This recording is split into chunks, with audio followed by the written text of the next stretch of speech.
Ladies and gentlemen, welcome to Bike Social. I am Michael Mann and you join me just near Silverstone at the KTM UK headquarters because this is the UK press launch of the 2021 KTM 1290 Super Adventure S. Yes, a bit of a mouthful, but we've been waiting for this bike for a long time, many years, and it's here, it's finally here, despite Brexit, despite COVID. We'll finally be able to ride it. Yes, we couldn't get to the international press launch of Fuerteventura, but it was wet. And here we are at the end of March and it's like the Britain's hottest day, so we're being blessed. Anyway, what I'm going to do in this video is take you for a bit of a ride. We've got some onboard footage to do some commentary for you on the 200 odd miles we've just done on this. So it's laden with technology, a lot of it's new. TFT screen, handlebar, layout, the switch gear, we've got engine refinements, Euro 5 of course, chassis slightly shorter, swinging arms slightly longer, all about stability and agility, and it's loads of tech on here as well. I'll talk you all through it, come and join me.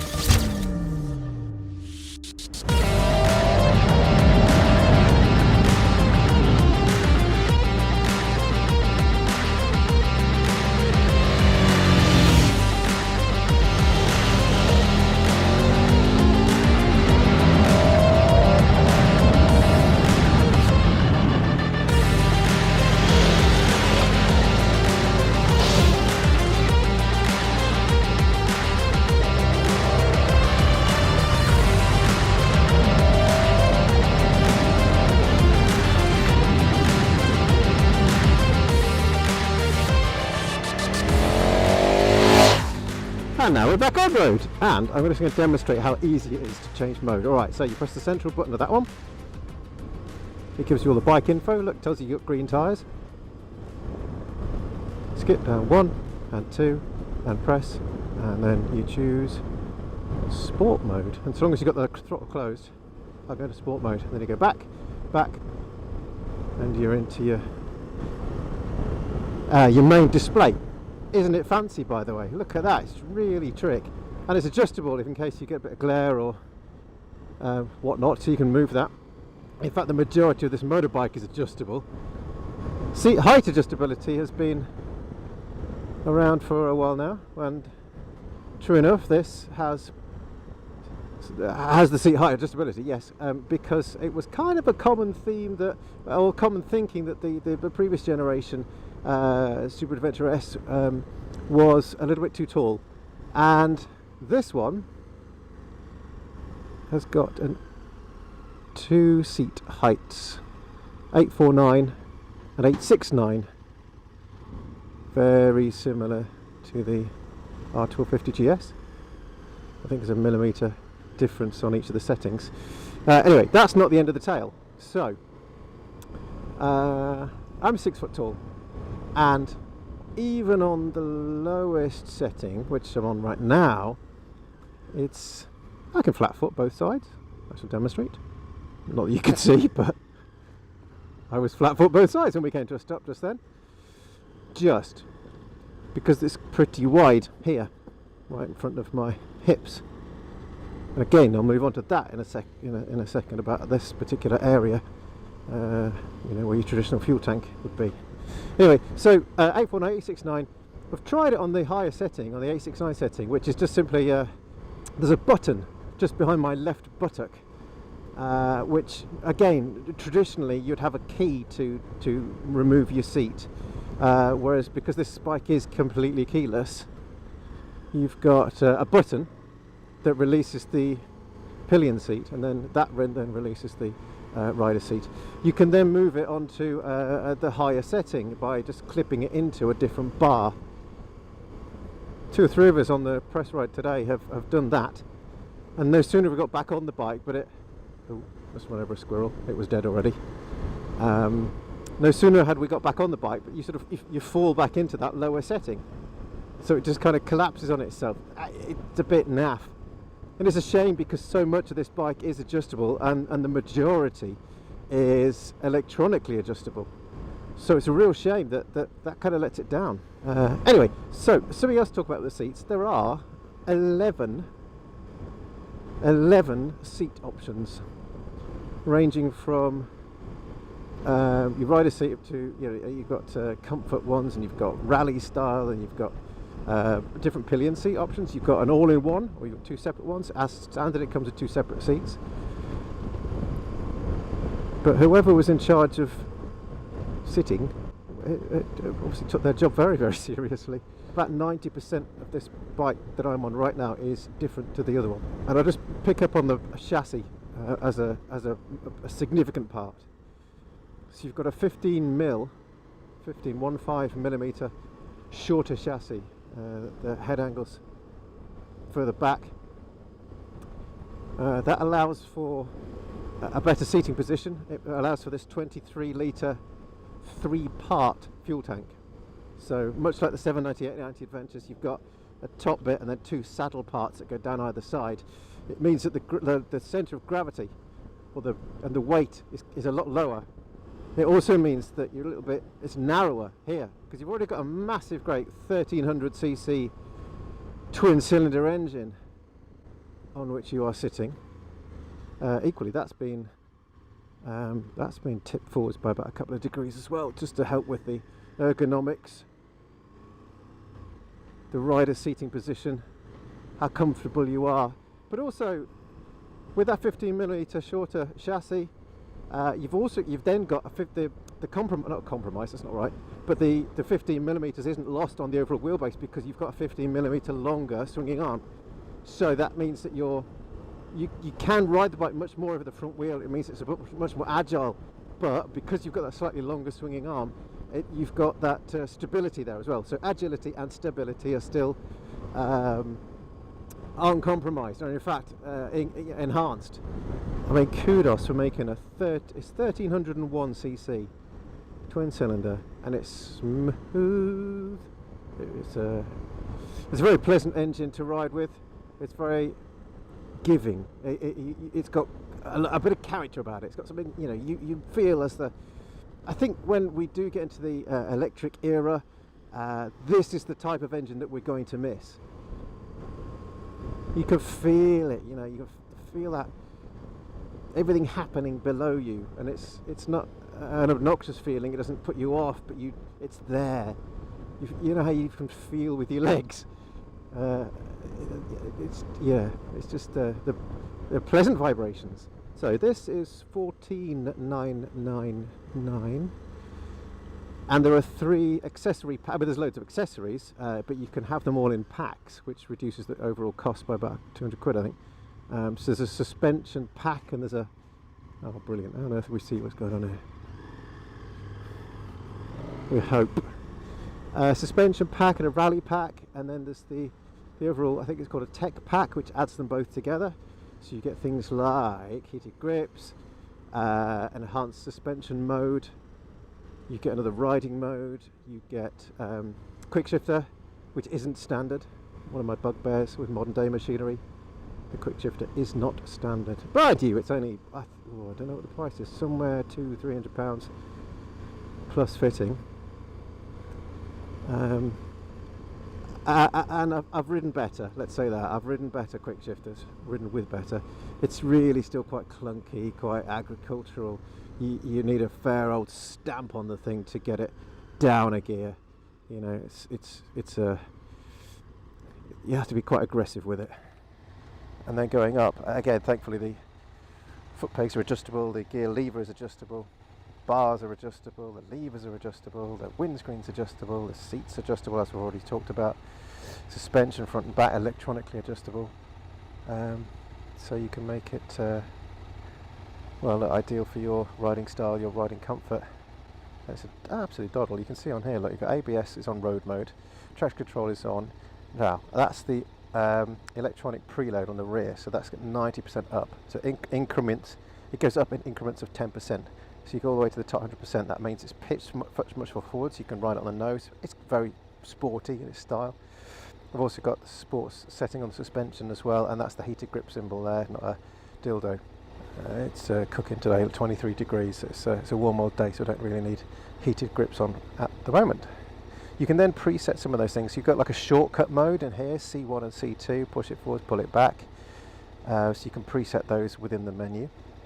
This is your plus, and then you've got a minus button on the other side. That's for increase and decrease of your speed or the cruise control. Cruise control is activated there, and of course it's got the radar on it as well, like you've seen at the front. Some of these lights, I'll get off and show you. So you've got here, look, you've got these. This is the radar here, full of flies. And Mitas tyres from Slovenia, apparently. They're pretty good though, really good actually. They've been purpose made for this particular model, and they're pretty impressive, you know. None of the other lads have spoken about them negatively today. I've had a really good time on them too. Done 125 miles, variety of different roads, from dual carriageways, motorways, A roads, B roads. We've had all sorts thrown at them, and they've performed admirably so far. I don't know what they're like on longevity, of course, because we've only done 125 miles on them. Probably another 60 odd miles back to base. The economy's good too, you know. We've done 125 miles and there's still a indicated range of 90 left in the tank. This is absolute doddle, so you can do either that one or that one. So you've got options. You can adjust the screen. Look, it goes that's a nice touch. I don't really like electronically adjustable screens. It's just it adds more functionality that's unnecessary, or more buttons. I'd seen a press shot of the kind of cockpit layout of the 1290 Super Adventure before I'd ridden it, and I thought how these wires just sticking out all over the place were a bit naff. You know, you've got little cable ties on here, and it's all very well having lovely trick suspension, but all these cables all over the place, don't know how to make it look rubbish. 12 volt socket, look in there, you've got a USB one in there. Winter gloves on today, bit of a daft idea, 23 degrees. And it makes the operation of these keys a little tricky, especially if you're going to go for the down button there and all of a sudden you start indicating to people. Equally, try and cancel this blancmange-esque indicator thing. Thankfully it auto cancels, but it doesn't auto cancel for ages, so you're still winking at people as you've gone past the corner. Bloody good bike though, so much torque, 760 horsepower and 138 newton meters of torque. So peak power is at 9,000 RPM. The peak torque is at 6,000. Oh yeah. So all that drivability is in the mid-range. It's got a lot of torque. Like I said, peak torque's about 6.5, I think. Somewhere between 6 and 6.5. And you feel it. You definitely feel it there. It's like there's a turbo button, so you think there's got plenty of power up until then, and then all of a sudden it comes boom, and it keeps on pulling. Quickshifter likes it when you're revving it hard, so if you've got the throttle open, that's when the Quickshifter likes it. It's not such a pleasant shift up nor down in town or at low speeds, or well, certainly when you've got not a great deal of throttle opening.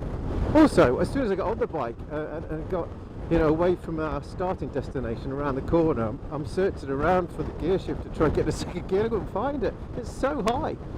It's like you've got to take your foot, well, certainly you've got to take your foot off the foot peg to connect with the gear shifter to get it down, gear lever to get it down. So it's not massively convenient. If I were to own this bike, thankfully, when we've already talked about that adjustability, I would be doing all sorts of adjustments. You know, that's the modern way. Manufacturers give you, the rider, the opportunity to fine-tune your ride and to make sure that everything's to your liking, sir or madam. You can get a heated seat. It's not included either as standard or as one of your packs. I tell you what else. I had it happen twice to me this morning.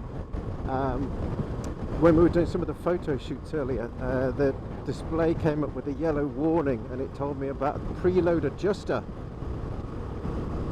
And it cancelled out, it greyed out those two options, where it's the suspension setting and the preload setting. Let me give you a demonstration of how easy it is to well, I'll tell you what, let's go into cruise control. Let's set it there at 61 miles per hour. And you know how cruise control works. It's sitting at 61 miles an hour, but that's on 2 of 5 now. Do you see that? 2 of 5, and that controls the distance I'm back from the car in front. So on number 1 setting, it gives you a gap of 0.9 seconds, and on maximum of 5, I think it's 2 or 2.2 seconds. So it would be a distance from here to there now. Right, he's clearly doing about 60 miles an hour. I'm doing 61. If I get any closer, it's automatically knocking me down. Do you see? So it's taking me down to his speed. He's obviously doing 58, 59. Now here's the clever bit. If I'm gonna see if I can demonstrate how I speed it up. If I was on the dual carriageway, I'll see if I can demonstrate it to you later in the ride. But if I'm behind, if I set that to 70, let's say I'm on the dual carriageway, and I come back behind a lorry that's doing 55, it'll bring me back to 55 at this kind of distance. And as soon as I hit the indicator, it'll start accelerating for me before I've moved out, to give me that acceleration that I need to overtake. Where are we going? We're going right here, are we? Here we are on a dual carriageway. I'll demonstrate this system.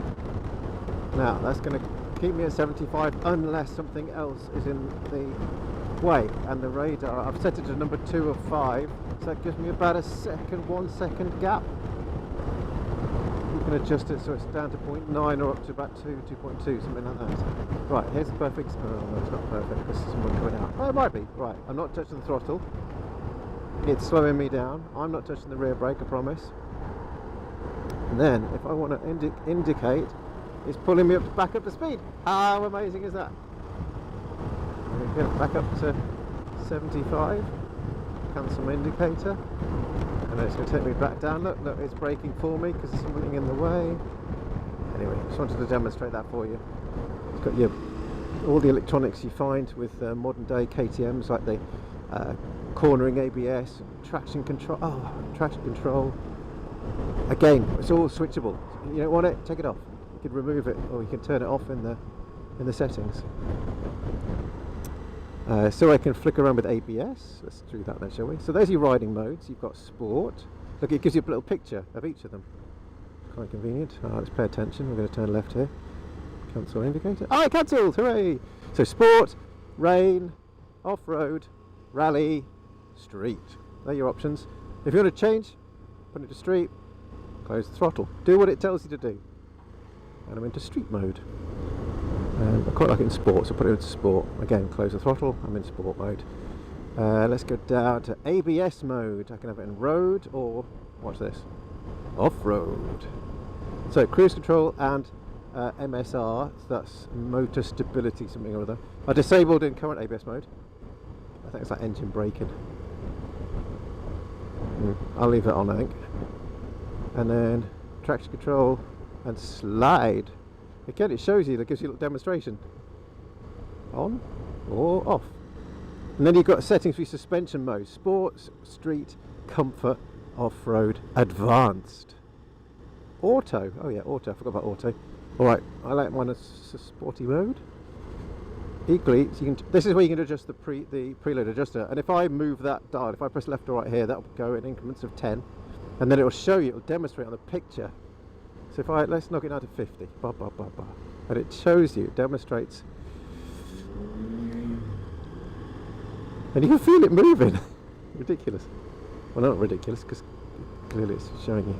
And then anti-dive, check this out, anti-dive on or off, and that literally is, so when you're on the brakes, it will not dive, or not dive as much, which is perfect when you've got a pillion, you don't want them clanging on the back of your head. I think what it does, it sends braking messages to both the front and rear wheels. So it just settles the bike, kind of squats, as opposed to pitches. Very clever. You've got 2 radiators, one for each cylinder. They sit either side, and what they do is, obviously that helps with circulation, with cooling. But the example is just when we stop there, 23 degrees today, it's a lovely day, and I've got full Gore-Tex on. It was only 4 degrees first thing this morning when I rode from my house, the 60 odd miles it was, to KTM. Anyway, so it takes those radiators assist with the cooling, but they're also trying to take the, especially with these little fins here down the side, they take that engine heat away from you, the rider. There's lots of little quirky bits like that I think, well, that's very clever, they've thought about that. they've clearly spent a lot of time thinking about this motorcycle. They've got it was a long time coming, you know. We'd seen spy shots several years ago. It's mega. I'm so impressed. You know, before I even got to ride it today, I'd read the press release, I'd watched the video presentation, I'd looked at the spec sheets, and everything was coming across really well. For me, KTM has always been about just shy of being great. It's been really, really good, but not quite brilliant. It's not quite been at the level that I want them to be at. And having read all that press material, marketing material, I thought this was going to be KTM's, you know, time for change. And so far, after 135.2 miles, haven't they done well? It is brilliant. There's this sort of style. Look, even though I'm in sport mode with sporty suspension set, this road is such plain sailing. We're cruising along so easy, and the electronics, the way the dash is, the information it gives you, anyone could operate this. Someone said if it was in Arabic, I'd still be able to operate it. Just because of the way that, you know, it displays. You can, there's a setting in here. If you want to change to French, German, Arabic, whatever, there's a bike. It comes up with a display of a bike and the flag from that country sort of overlaid over it. Not just stuck on it, but just like, it's just mega. So there's that attention to detail that I really wanted from KTM. The engine is fantastic. We know that. It's been a fantastic engine for several years now. It's got plenty of pull, plenty of power, plenty of poke, and torque just where you need it. Feels good. And then the refinements that they've made for 2021. They had to, with Euro 5 in mind, so they've made all of the relevant changes to the engine and the exhaust system with lambda sensors and the silencer. That's all new. There's a lot of new components on this. The wheels are not new, the brakes are not new, that's about it. And for 15 grand, it seems like it's a really good way to spend that kind of money. And when you sort out a PCP deal and you add on those extra packs, the extra £1,000, again, it's not going to make a great deal of difference to your monthly repayments. KTM said to us this morning that they are, if you buy through the KTM finance package, you get an extra year's warranty, so it goes up from 2 to 3 years.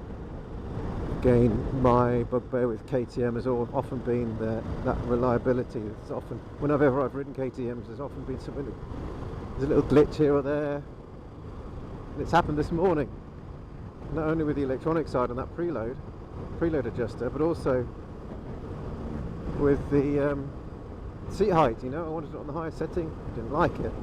That's not electronic though. I just don't know. I don't know what caused that. It's sort of ill-fitting. It's not spectacularly comfortable. I'm sitting right far back in the rider's seat at the moment, fairly upright. It means there's a bit of a stretch to the handlebars. Again, the handlebars are adjustable, so you know, if it were my bike, yes, I would be making adjustments to fit me and my 6 foot 14 stone frame. You do see a lot from up here. You sit quite nice and tall. You're still in the bike, because even the fuel tank, top of the fuel tank's still, you know, sternum height. So you still feel part of the bike. The mirrors are easy to access, easy to move, nice and big, not too wobbly. These new handguards, again, really sturdy, solid. I'd imagine they'll give you plenty of protection in the winter. I mean, from the cold. It'll be interesting to see how this screed dissipates the rain. It's not as erect, as, you know, vertical as like an Africa Twin was, so that just kind of has the rain sitting on it. But this is, as we've seen, it's adjustable. Either of the wheels on either side can do that for you. You don't have to do them both, to whatever's convenient for you. It's got a lot of things going for it, this KTM, it really does. Especially the price when compared to some of its rivals. I'm sure there's a stack of information that I've missed. But your big takeaways are Euro 5 engine, no loss of power or torque, your revised chassis, your subframe's made of, it's no longer a trellis frame, it's aluminium. There's the enhanced suspension, electronically adjustable front and rear, new screen, no TFT screen, I mean, new windscreen, new instrument layout, and of course that adaptive cruise control. It's the little things that make me happy. Like, how easy is that to access and close? It's just like it's the right location, it's the right size. But this thing handles, it goes. It's a brilliant, really good bike to ride. It's versatile too.